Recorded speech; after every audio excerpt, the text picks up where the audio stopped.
اسلام نے عورت کو کتنی آزادی دی ہے آپ سوچ بھی نہیں سکتے، تصور بھی نہیں کر سکتے۔ عورت کو آزادی دی ہے کہ وہ اپنی مرضی سے نکاح کر سکتی ہے، بالغ عورت ہو، سمجھدار عورت ہو، باپ اس پہ زبردستی نہیں کر سکتا، ماں اس پہ زبردستی نہیں کر سکتی ہے، تعلیم کی آزادی ہے، رائے کی آزادی ہے۔ آپ کو معلوم ہے برطانیہ کے اندر عورت کو ووٹ دینے کا حق 1918 میں ملا، اور وہ بھی 30 سال کی عمر والی عورت کو، اس سے کم عمر کو بھی حق نہیں تھا۔ 30 سال کی عمر کو 1918 میں ووٹ کا حق ملا۔ 1928 میں 21 سال کی عورت کو مرد کے برابر ووٹ دینے کا حق ملا۔ عورت کو ووٹ دینے کا حق 1918 میں، پھر مکمل حق 1928 میں۔ اب آئیے 1400 سال پہلے اللہ نے اور اللہ کے رسول صلی اللہ علیہ وسلم نے اسلام نے مسلمان عورت کو کتنا حق دیا ہے، اس کا اندازہ لگائیے۔ میں صرف 2 واقعات سنانا چاہتا ہوں، ورنہ تو ایسے بہت سے واقعات ہیں۔ عورت کی رائے کتنی اہم ہے۔ آپ صلی اللہ علیہ وسلم، صلح حدیبیہ کا موقع ہے، مشرکین آپ کو عمرہ کرنے نہیں دے رہے، صلح ہو گئی، مسلمان 1400 صحابہ احرام پہنے ہوئے ہیں، صلح ہوئی کڑی شرائط پر، آپ واپس جائیے، اگلے سال آئیں گے عمرہ کرنے۔ سخت شرائط طے کی گئی، صحابہ سب غمگین ہے۔ آپ صلی اللہ علیہ وسلم نے صلح فرمائی، اور آپ نے صحابہ سے فرمایا اب احرام سے نکلنے کے لیے قربانی دو اور حلق کراؤ۔ صحابہ غمگین ہے، بیٹھے ہوئے ہیں، ہم نے احرام باندھا ہے، بیت اللہ کے قریب پہنچ گئے، بغیر عمرے کے واپس جا رہے۔ آپ صلی اللہ علیہ وسلم تشریف لائے، ام سلمہ رضی اللہ تعالی عنہ آپ کی زوجہ محترمہ، آپ نے فرمایا صحابہ غمگین ہے، احرام کے اندر ہے، آپ چاہتے ہیں احرام سے نکل جائے۔ ام سلمہ رضی اللہ تعالی عنہ نے آپ کو مشورہ دیا، رائے دی، عورت کی رائے دیکھیے۔ فرمایا اللہ کے رسول آپ ان سے کچھ بھی نہ فرمائے، آپ باہر چلے جائیں، صحابہ کے درمیان بیٹھ جائیں اور ان کے درمیان اپنا سر حلق کروا لیں۔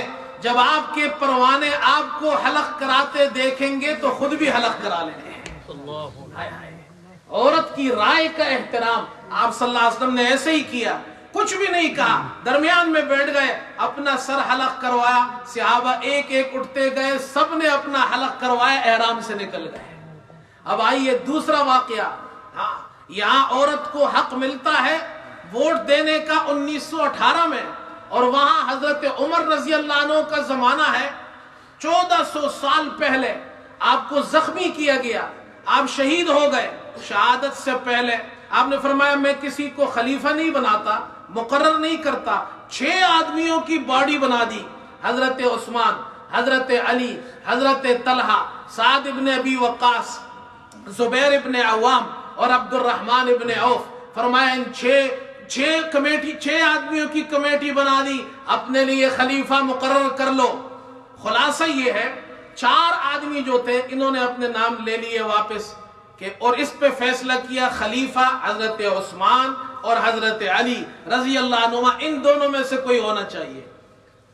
تو انہوں نے کہا عبد الرحمن ابن عوف کو ذمہ داری سونپ دی، آپ یہ فیصلہ فرمائیے۔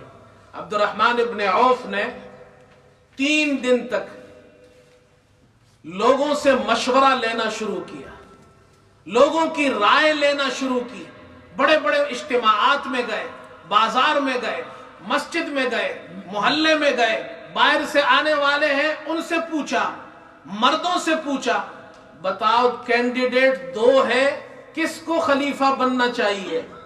اس زمانے میں گویا یہ لوگوں سے ووٹ لے رہے ہیں کہ ان دونوں میں سے خلیفہ کون ہونا چاہیے، لوگوں کی رائے کلیکٹ کر رہے ہیں، لوگوں کا اوپینین کلیکٹ کر رہے ہیں، ووٹ کلیکٹ کر رہے ہیں کہ بتاؤ ان میں سے کون خلیفہ ہونا چاہیے۔ مورخین نے لکھا ہے، حافظ ابن کثیر نے، عبد الرحمن ابن عوف نے، جہاں مردوں کی رائے لی وہاں عورتوں کی بھی رائے لی، گھر گھر جا کر باپردہ خواتین سے ان سے رائے لی، تم بتاؤ ان دونوں میں سے کون خلیفہ ہونا چاہیے۔ 1400 سال پہلے حضرت عبد الرحمن ابن عوف عورتوں کی رائے کا احترام کر رہے، ان کا ووٹ بھی لے رہے، تم بتاؤ خلیفہ کون ہونا چاہیے۔ اکثریت نے یہ ووٹ دیا، یہ رائے دی حضرت عثمان خلیفہ ہونے چاہیے، اور اسی رائے پر عبد الرحمن ابن عوف نے حضرت عثمان کی خلافت کا اعلان کیا ہے۔ یہ ہے اسلام۔ آگے چلیے، عورت کی تعلیم کا مسئلہ ہے۔ آپ کو معلوم ہے عورت کو برطانیہ کے اندر یونیورسٹی میں تعلیم حاصل کرنے کی اجازت 1868 میں ملی۔ 1868 میں عورت کو یونیورسٹی میں تعلیم حاصل کرنے کی اجازت دی گئی۔ سب سے پہلی خاتون برطانیہ میں جس نے یونیورسٹی سے ڈگری لی 1880 میں، آج سے 140 سال پہلے، صرف 140 سال پہلے۔ اب آئیے 1400 سال پہلے آپ صلی اللہ علیہ وسلم نے صرف اجازت نہیں دی عورتوں کو تعلیم کی، بلکہ تعلیم جس طرح مردوں کے لیے کمپلسری بنایا، عورتوں کے لیے بھی کمپلسری۔ یہ اعلان 1400 سال پہلے آپ نے فرمایا، طلب العلم فریضۃ علی کل مسلم و مسلمۃ۔ جس طرح مسلمان پر علم حاصل کرنا فرض ہے، عورت پر بھی فرض ہے۔ تعلیم کی اجازت نہیں ہے، صرف عورت کے لیے تعلیم فرض ہے۔ اور پھر اس کا آغاز آپ نے اپنے گھر سے فرمایا۔ آپ نے حضرت عائشہ رضی اللہ عنہا سے شادی کی، عمر میں سب سے کم تھی، اور علماء نے اس کی وجہ یہ بیان کی کہ چھوٹی عمر میں حافظہ تیز ہوتا ہے۔ آپ صلی اللہ علیہ وسلم چاہتے تھے میری گھر کی زندگی، خانگی زندگی، یہ بھی امت کے لیے تعلیم ہو اور ان کے لیے نمونہ بن جائے کہ وہ اپنی خانگی زندگی کیسے گزارے۔ یہ تعلیم کیسے ملے گی؟ میری بیوی کے ذریعے ملے گی۔ حضرت عائشہ نے آپ سے تعلیم حاصل کی۔ آپ کو پتا ہے حضرت عائشہ کتنی بڑی معلمہ بنی؟ معلمۃ الصحابہ، وہ صحابہ کی معلمہ تھی، اور 2210 حدیث کے اندر، حدیث کی کتابوں میں 2210 روایات صرف حضرت عائشہ رضی اللہ تعالی عنہا سے مروی ہے۔ حافظ ابن حجر فرماتے ہیں حضرت عائشہ اتنی بڑی معلمہ تھی، اتنی بڑی ٹیچر تھی، اتنا بڑا علم ان سے ملا امت کو۔ فرمایا تمام صحابہ، 1 لاکھ سے زیادہ صحابہ ہیں، تمام صحابہ سے امت کو جو علم ملا ہے شریعت کا، احکام کا، اور حضرت عائشہ سے جو ملا ہے، فرمایا صرف حضرت عائشہ سے 1/4 شریعت کے احکام کا علم امت کو ملا ہے۔ اگر 100% شریعت کے احکام کو لیا جائے، 75% علم شریعت کے احکام کا تمام صحابہ سے ملا ہے، 25% صرف حضرت عائشہ سے ملا ہے۔ میں آپ کو ایسی بہت سی مثالیں دے سکتا ہوں کہ اسلام میں عورت کو تعلیم کی کتنی بڑی اجازت دی گئی ہے۔ ایک اور مثال سن لیجئے، ایک بہت بڑی عالمہ گزری ہے، نام ہے فاطمہ بن علاء الدین سمرقندی۔ ان کے والد علاء الدین سمرقندی فقہ حنفی کے بہت بڑے مفتی گزرے ہیں۔ یہ والد خود بھی مفتی، ان کی بیٹی فاطمہ بھی مفتیہ، اور یہ جب والد صاحب فتویٰ جاری کرتے تھے، فتویٰ لکھتے تھے، تو فتوے کے آخر میں والد صاحب بھی دستخط کرتے تھے، ان کی بیٹی فاطمہ بھی دستخط کرتی تھی۔ پھر ان کی شادی ہو گئی علاء الدین کاسانی سے، جو بہت بڑے حنفی عالم ہیں، جنہوں نے کتاب لکھی ہے بدائع الصنائع، فقہ کی بہت بڑی معتبر کتاب ہے فقہ حنفی کی۔ اب یہ 3 ہو گئے، والد بھی مفتی، فاطمہ بھی مفتیہ، ان کے شوہر کاسانی صاحب بھی مفتی۔ اب جب فتویٰ ایشو کرتے تھے تو فتوے پہ والد صاحب کے بھی دستخط ہوتے تھے، شوہر کے بھی دستخط ہوتے تھے، بیوی کے بھی دستخط ہوتے تھے۔ اللہ نے عورت کو عزت دی، آپ صلی اللہ علیہ وسلم نے عورت کو یہ مقام دیا۔ اسلام نے 1400 سال پہلے تعلیم کی راہیں عورت کے لیے کھول دی۔ آگے چلیے، میں آپ کو کتنی مثالیں دوں۔ آپ کو معلوم ہے برطانیہ کے اندر شادی شدہ عورت 1870 تک، 1870 تک شادی شدہ عورت اپنی جائیداد اور اپنا مال اس کی مالکہ نہیں بن سکتی تھی. وہ اس کی شوہر کی ملکیت ہوتا تھا, اپنے مال کی مالکہ نہیں بن سکتی تھی. جو میراث ملتا تھا, جو مال ہوتا تھا, شادی شدہ عورت کا اپنا نہیں ہوتا تھا. کس کا ہوتا تھا؟ شوہر کا ہوتا تھا. اسلام نے 1400 سال پہلے عورت کو حقوق بھی دیے, مال کا مالک بھی بنایا, اور اس کے مال کے اندر شوہر کو تصرف کی اجازت بھی نہیں, بلکہ عورت کا جو مال ہے وہ صرف عورت کا ہے. باقی نان نفقہ, گھر بار, کرایہ, بجلی کا بل, گیس کا بل, جتنے خرچے ہیں شوہر کو دینے ہیں. عورت کے پاس جو پیسہ ہے, وہ مال ہے, وہ اس کا اپنا ہے. آج سے نہیں, 1870 سے نہیں, 1400 سال پہلے سے ہے. اتنی بڑی آزادی اسلام نے عورت کو دی ہے. پھر بھی کوئی کہے ہاں آزادی, اس سے بڑی اور کیا آزادی عورت کو ملے گی؟ میرے دوستو, اسلام نے سمجھایا ہے سب سے بہترین رشتہ وہ میاں بیوی کا رشتہ ہے, پاکیزہ رشتہ ہے. آپ صلی اللہ علیہ وسلم نے اپنے گھر سے, اپنی تعلیمات سے اور اپنے اسوہ حسنہ سے امت کو یہ سمجھایا ہے ایک اچھا رشتہ بناؤ, ایک اچھا گھر بناؤ, میاں بیوی کا رشتہ ہو, تاکہ ایک اچھا خاندان بنے, اس سے اچھا معاشرہ بنے گا, اس سے اچھی قوم بنے گی. آپ نے فرمایا خیرکم خیرکم لأہلی, تم میں سب سے بہتر وہ ہے جو اپنے گھر والوں کے لیے بہتر ہو. وَأَنَا خَيْرُكُمْ لِأَهْلِي, اور میں تم میں سب سے زیادہ اپنے گھر والوں کے لیے بہتر ہوں. جو اپنی بیوی کے لیے بھی بہتر ہو, جو اپنی بیٹیوں کے لیے بھی بہتر ہو, جو اپنی ماں کے لیے بھی بہتر ہو, اپنی اولاد کے لیے بھی بہتر ہو. آپ نے فرمایا تم میں سب سے اچھا انسان یہ ہے. یہ وقت کتنا ہو گیا؟ 6 منٹ. بس ابھی ختم کرتا ہوں. یہ آخر میں آپ کو یہ ایک حدیث سناتا ہوں. حضرت عائشہ رضی اللہ تعالی عنہ فرماتی ہے آپ صلی اللہ علیہ وسلم گھر تشریف لاتے صبح کے وقت. آپ نے پوچھا اے عائشہ کھانے کے لیے کچھ ہے؟